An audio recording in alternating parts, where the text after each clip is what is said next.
Hello friends. Friday afternoon இன்னைக்கு குட்டி வந்து ரொம்ப சீக்கிரமாகவே தூங்கிட்டான். ஸோ அதனால் வீட்டில் பெருசாக வேலை எதுவுமே இல்லைன்னும் போது யோசிக்கும் போது தான் ஞாபகம் வந்தது, ஃப்ரிட்ஜை க்ளீன் பண்ணி ரொம்ப நாள் ஆயிடுச்சு அப்படின்னு சொல்லிட்டு.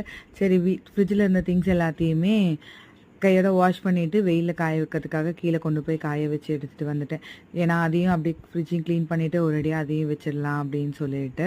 ஏன்னா இப்போல்லாம் பெருசாக காய்கறி எதுவுமே வாங்கி ஸ்டோர் பண்ணி வைக்கிறதில்ல. ஏன்னா அம்மா வீட்டுக்கும் நம்ம வீட்டுக்கும் மாறி மாறி தானே இருக்கும். ஸோ அதனால் காய்கறி வாங்கி வச்சாலும் வீணாக தான் ஆகுது. அதனால் தேவைப்படுறத அப்பப்போ வாங்கி சமைச்சிக்கிறது. பால் மாவு வைக்கிறதுக்கு மட்டும் தான் மேக்ஸிமம் ஃப்ரிட்ஜை யூஸ் பண்ணிகிட்ருக்கேன். ஸோ அதனால் பெருசாக அழுக்கும் எதுவுமே இல்லை.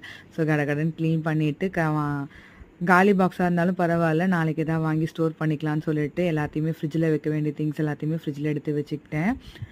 குட்டி எழுந்திரிச்சதுக்கப்புறம் எப்படியும் எதாவது ஸ்நாக்ஸ் கேட்பான். ஸோ அதனால் சக்கரவள்ளி கிழங்கு இருந்தது.